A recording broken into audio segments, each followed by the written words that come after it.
regresamos contigo para cumplir la promesa anunciada de seguir hablándote del oxígeno terapéutico que muchos pacientes con enfermedades respiratorias necesitáis para aliviar la falta de aire. Lo que pretendemos es acompañarte en ese gran cambio que supone tu incorporación a la oxigenoterapia, darte razones para cumplir las indicaciones de tu médico y ayudarte a continuar con tu vida a pesar de las limitaciones. Te invito a que nos acompañes los próximos minutos y a que escuches también el episodio anterior si es que no lo has hecho ya. Sé bienvenida, sé bienvenido, esto es Date un Respiro.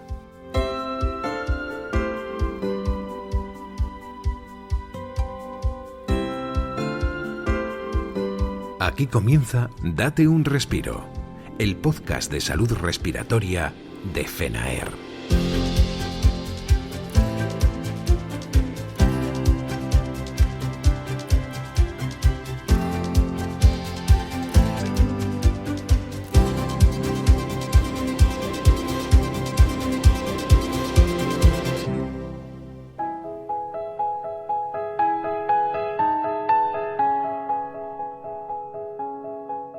En realidad, la oxigenoterapia es un tratamiento antiguo. El origen del uso terapéutico del oxígeno se remonta a finales del siglo XVIII, aunque su aplicación como terapia en domicilio no llegó hasta 1970. Actualmente se estima que en España unas 264 personas por cada 100.000 habitantes son usuarias de oxigenoterapia continua domiciliaria y de ellas más de 125.000 son pacientes con EPOC. Hablamos de un tratamiento que no solo mejora el estado del paciente, también previene su deterioro y prolonga su vida. Y aún así, cerca del 60% de los usuarios presentan una baja adherencia a este tratamiento. En este episodio de Date un Respiro queremos profundizar en las causas que llevan a esta baja adherencia al tratamiento, que es lo que le preguntaremos al doctor Salvador Díaz Lobato, nuestro primer invitado. Pero también queremos que conozcas la experiencia personal de usuarios de oxígeno, como es el caso de Rosa Amorós, paciente de alfa-1 antitripsina, con quien también hablaremos. Ya conocerás de nuestro episodio anterior al doctor Díaz Lobato, es neumólogo, experto en insuficiencia respiratoria y terapias respiratorias domiciliarias y medicina de urgencias, además de docente universitario. Tras muchos años de ejercicio de su especialidad en hospitales, ahora es director médico de Oximesa Nippon Gases, una de las empresas que en España prestan el servicio de terapias respiratorias domiciliarias. Ahora mismo charlamos de nuevo con él, te animo a quedarte y a escuchar a nuestros dos invitados. Saludamos ya al doctor Díaz Lobato. Doctor, gracias por acompañarnos de nuevo. Yo quisiera retomar nuestro episodio anterior con esta cuestión. Uno de los problemas de las TRD es la adherencia, conseguir que los pacientes sigan las pautas indicadas por sus médicos. Aunque sabemos que es difícil de resumir, ¿cuáles cree usted que son los principales escollos?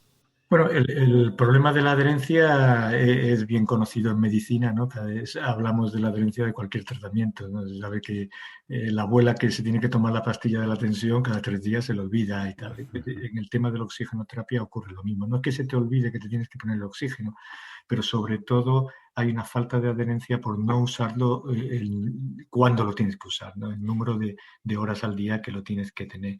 Ten en cuenta que el oxígeno, nosotros le decimos a los pacientes que para que sea beneficioso tiene que usarlo al menos 15 horas cada día de su vida. Y dice, pero entonces, ¿qué voy a hacer yo? No voy a poder salir a la calle, mi vida se ha acabado. A mí me gustaba ir a jugar al mus por la tarde al bar de la esquina con mis amigos, ya no voy a poder. Es decir, lo primero que te lanzan, que te ponen, que te tienes que enfrentar, es a intentar convencerles y explicarles que sí van a poder seguir realizando su vida normal, ¿no? Entiendo. ¿Y cuáles serían, doctor, las principales causas de la falta de adherencia al oxígeno? El problema de la adherencia puede ser por múltiples factores, por múltiples motivos. Por ejemplo, si no hemos trabajado todo lo que hemos comentado hasta ahora de confianza, de seguridad, de accesibilidad, olvídate, el paciente se lo pondrá o no lo pondrá y tú ni te vas a enterar siquiera lo que está ocurriendo ahí, ¿no? Eso puede ser un motivo. Es decir, por eso, para mejorar y fomentar la adherencia es fundamental pues hacerte amigo, entre comillas, Mm. cómplice sería la mejor palabra, ¿no? Cómplice del paciente y de su entorno familiar para fomentarle. Pero imagínate, por ejemplo, que el tratamiento te causa efectos secundarios. Eh, lo primero que hace cuando te toma una pastilla, te duele el estómago 2 días, dejas de tomarla. Pues Claro. esto es igual, ¿no? El oxígeno es un medicamento que también tiene efectos secundarios si no se usa bien, si se usa, por ejemplo, en exceso, si tú recibes max oxígeno, porque te lo hemos recomendado que te pongas 1 litro por minuto de flujo y te lo pones a 5 porque a lo mejor tienes mucha fatiga y piensas que el oxígeno te lo va a calmar, pues lo mismo puede generarte problemas, ¿no? Entonces, luchar contra los efectos secundarios que conllevan, como puedes intuir, también una parte de educación en la terapia del paciente. Hay que decirle, no subas el oxígeno innecesariamente o indiscriminadamente porque puede ser causa de problemas, ¿no?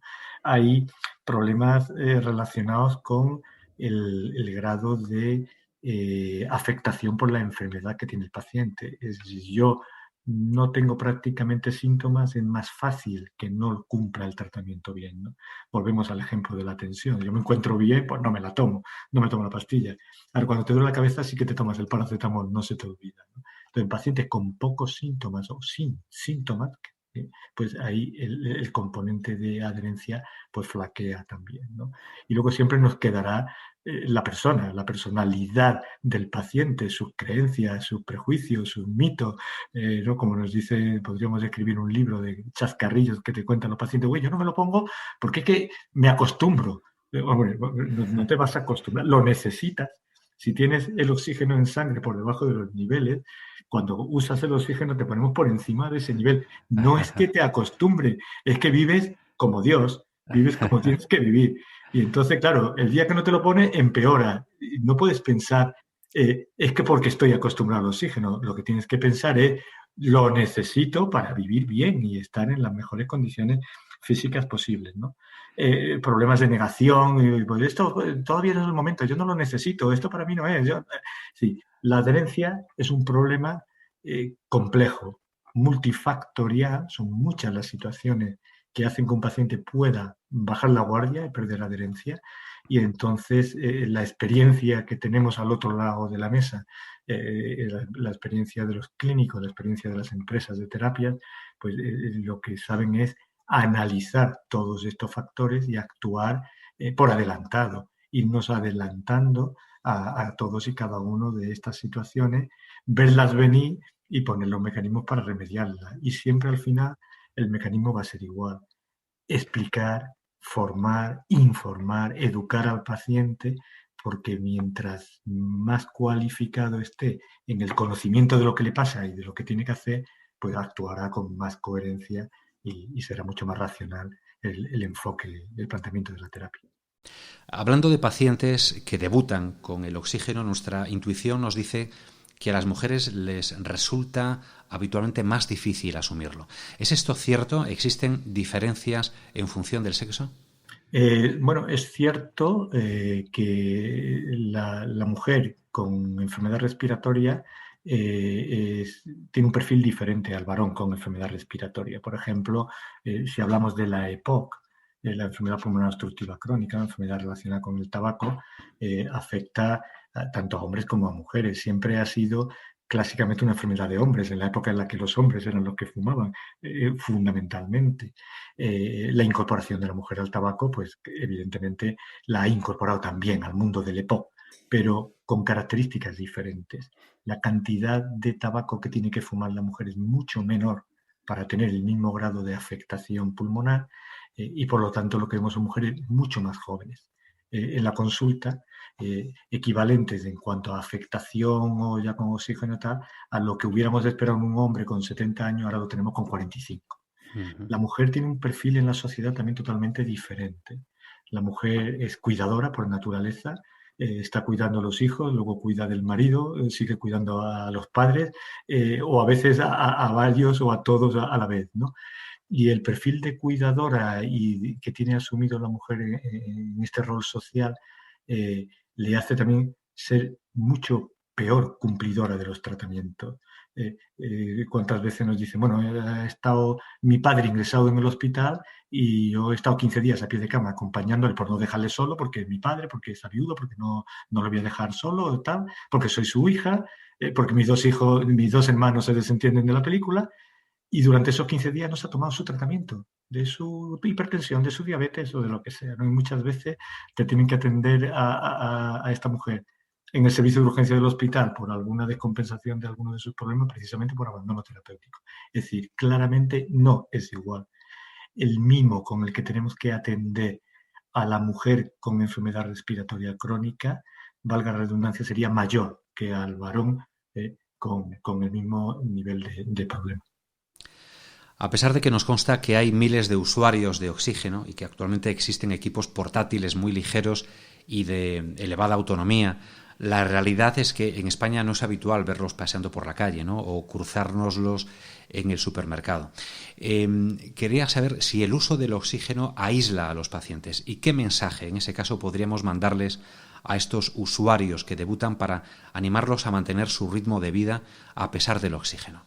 Sí. Esto es una situación también que tiene mucha importancia, ¿no? Sabemos, porque bueno, a lo largo de la historia de todos los estudios que se han realizado, los análisis de pacientes, etcétera, muchas veces con estos equipos, como dices, tan ligeros, tan portátiles, que teóricamente te facilitarían la vida porque te permiten salir de tu domicilio sin tener que renunciar a continuar con el tratamiento, sino pudiendo continuar recibiendo el oxígeno y beneficiándote de él, ¿no?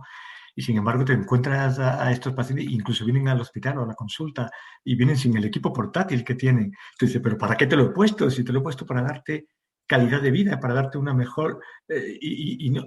¿Y qué es lo que pasa? Muchas veces los pacientes sienten vergüenza.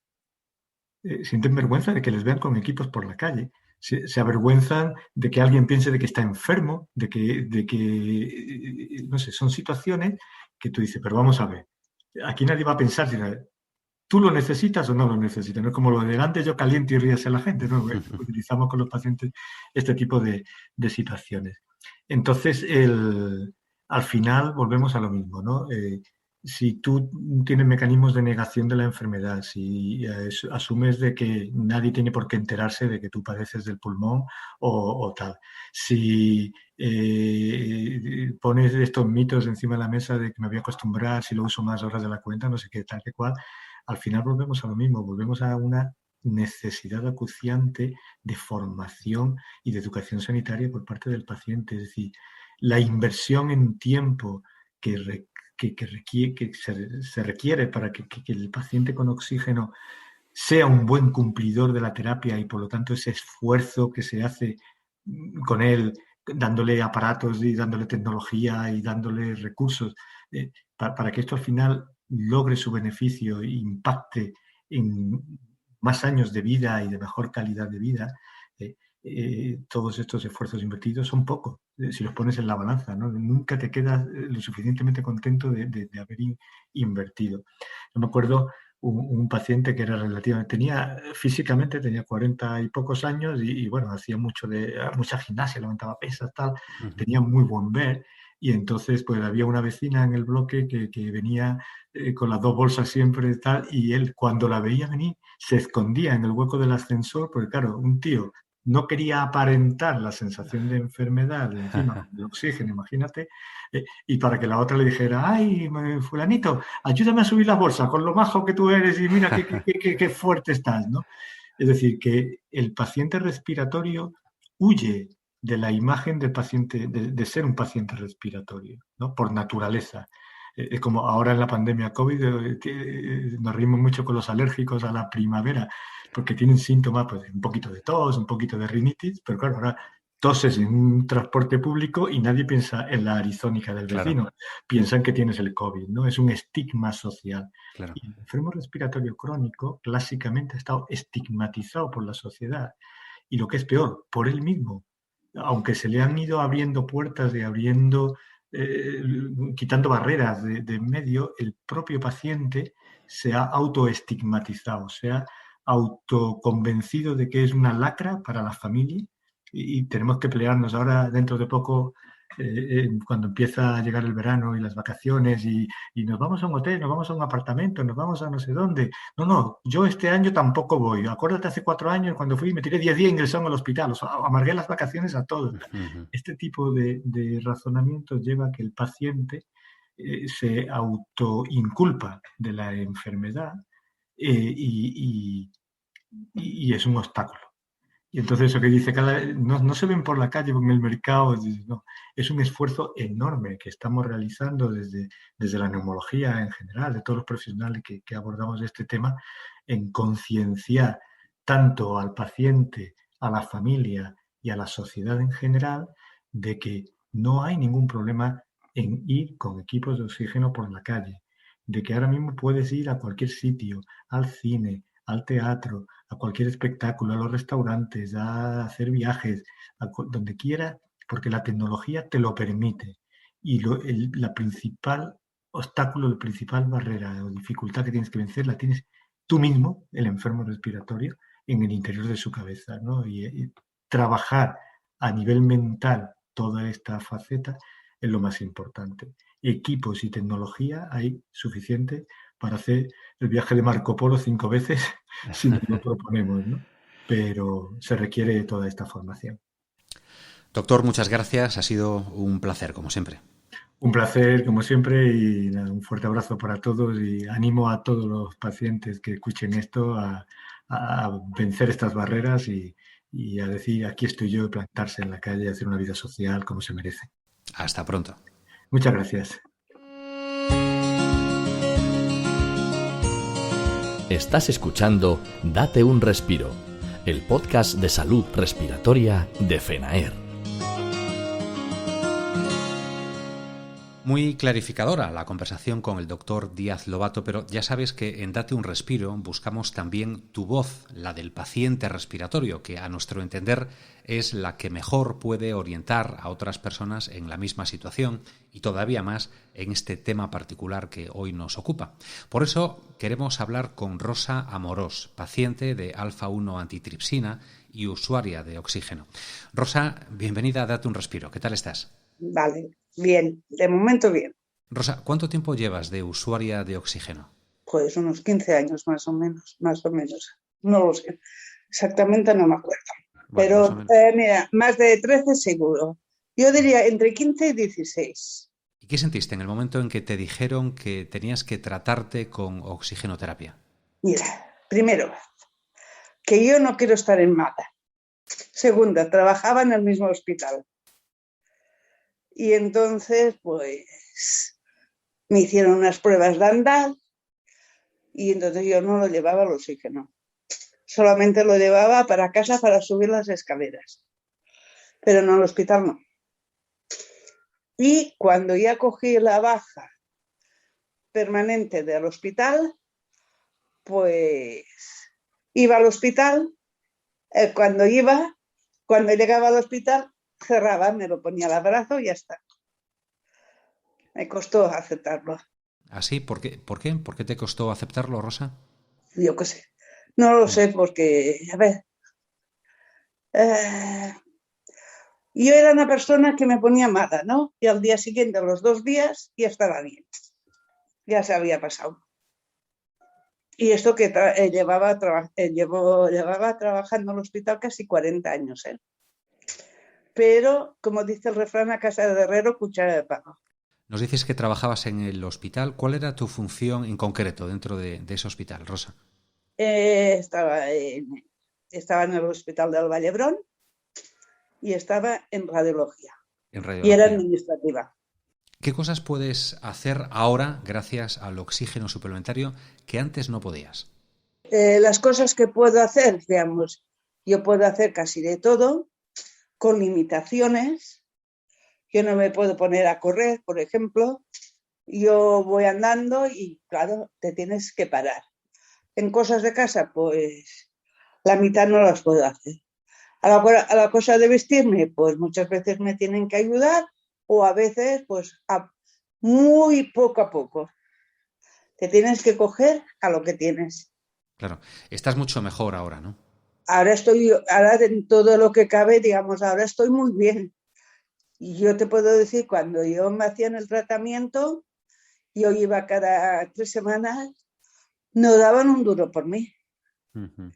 Decían, esta no vuelve porque, primero que, claro, como ya te he comentado, yo iba, subía al ascensor y el trozo que andaba de lo que no hay el ascensor hasta donde estaba el tratamiento me ponía a 1000 por hora. Ujú. Porque no podía, me faltaba aire, me faltaba respiración. Y tratas de llevar una vida social dentro de tus posibilidades, es decir, no te escondes en ti misma, ¿no? No, yo ahora ya no me escondo, yo me voy, me cojo mi autobús, yo me voy con mi oxígeno, me voy a andar ni nada. Esto ya ha pasado, es otra historia.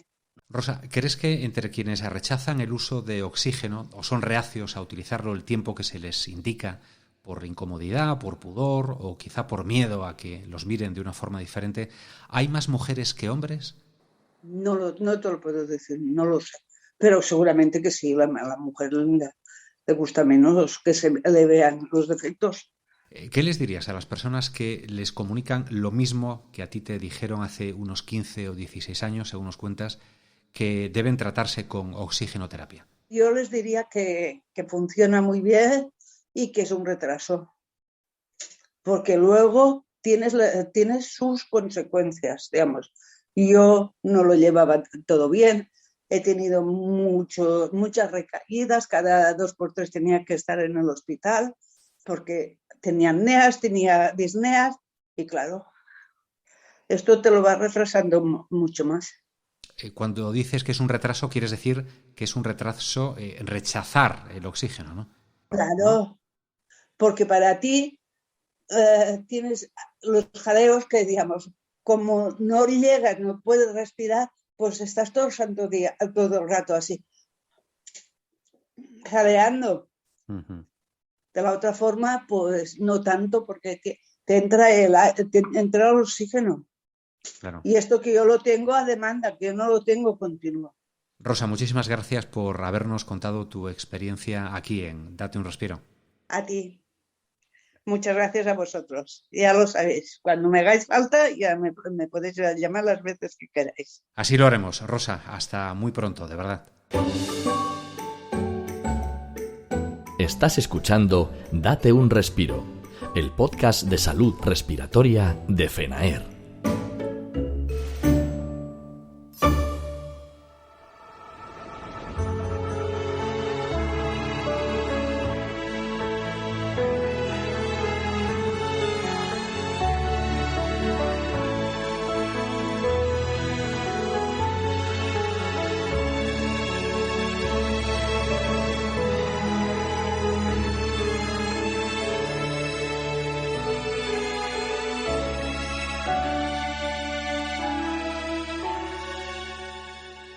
Y hasta aquí hemos llegado. Esperamos que la información de estos 2 episodios de Date un Respiro te haya sido útil y la tengas muy en cuenta si eres oxígeno dependiente o si te estás incorporando a la terapia. Como siempre, quedamos pendientes de que nos envíes tu opinión o tus impresiones sobre todos los temas que desees y hazlo a través del correo electrónico, del teléfono o un mensaje de voz a través de WhatsApp. Ahora te dejamos con Gracia, a ver cómo interpreta ella la oxigenoterapia, que seguro que Gracia, como siempre, nos va a sorprender. Un saludo de todo el equipo de este podcast, de nuestro realizador, Miguel Ángel Rodríguez de los Santos, de Olga González, Martiño Suárez y Elena Goyanes, que han desarrollado este episodio, y también de quien te ha hablado, de Luis Fraga. Te dejo con Gracia y hasta muy pronto. Adiós.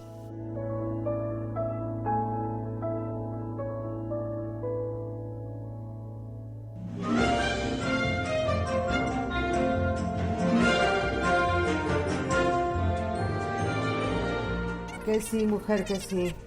Ala. Vale, no te preocupes, ala. Con Dios. Dios, qué mujer. Será Cotilla. Hola, ya estoy aquí. Oye, una cosita, ¿tú no sabrás de algún truco para echar de un edificio a una vecina chismosa, me tomen todo, pesada e insoportable, no? Es para una amiga, ¿eh? Que yo no tengo problemas, vaya. Que no soy yo la que yo no la soporto, demonios. A mi vecina, la del quinto, claro. ¿A quién va a ser? Pues no viene con la excusa de pedirme un sobrecito de poleo menta porque dice que le duele la tripa, para preguntarme si mi madre ha echado a mi padre de casa, que es que hay que ser tonta, simple y necia. Mira que no saber que para el dolor de tripa a lo mejor es la manzanilla, habráse visto. Pero ella qué va a saber qué. Ella lo que quería es cotillear, claro, que en realidad ha venido para decirme que el otro día vio salir del portal a mi padre y se fijó que iba con una de esas maletitas con ruedas. ¿Te acuerdas de que mi padre vino el otro día un momentito a casa con su equipo de oxígeno portátil?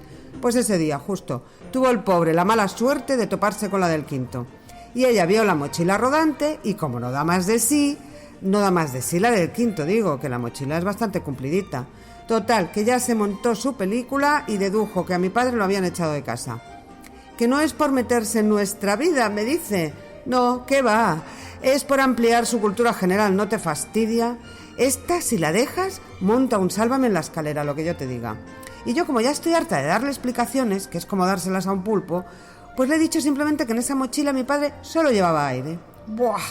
Hubiera sido mejor decirle que llevaba un cadáver dentro. Que pobre hombre, que encima de que lo echan de casa le dejan sin nada, que se va con las manos vacías, que también mi madre, que eso tampoco es justo, que oye, me dice, ¿y si tu madre no le ha dejado llevarse nada de casa, para qué llevaba la maletita esa? Ay, de verdad, es que cada vez que hablo con ella me pongo peor de lo mío, te lo juro. Oxígeno, vecina, lleva oxígeno en la mochila con ruedas. Oxígeno portátil, le he dicho.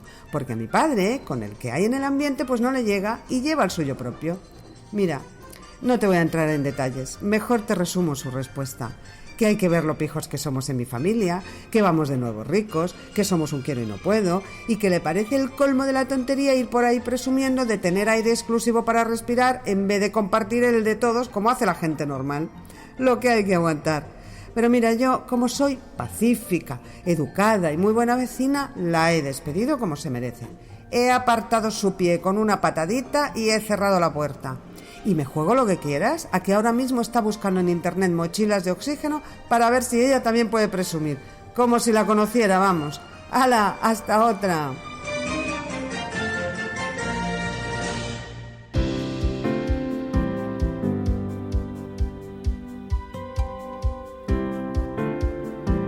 Hasta aquí, date un respiro. Recuerda que puedes mandarnos mensajes de audio de WhatsApp al teléfono 624-201-909 y dejarnos tus sugerencias o preguntas. Date un respiro, el podcast de salud respiratoria de FENAER.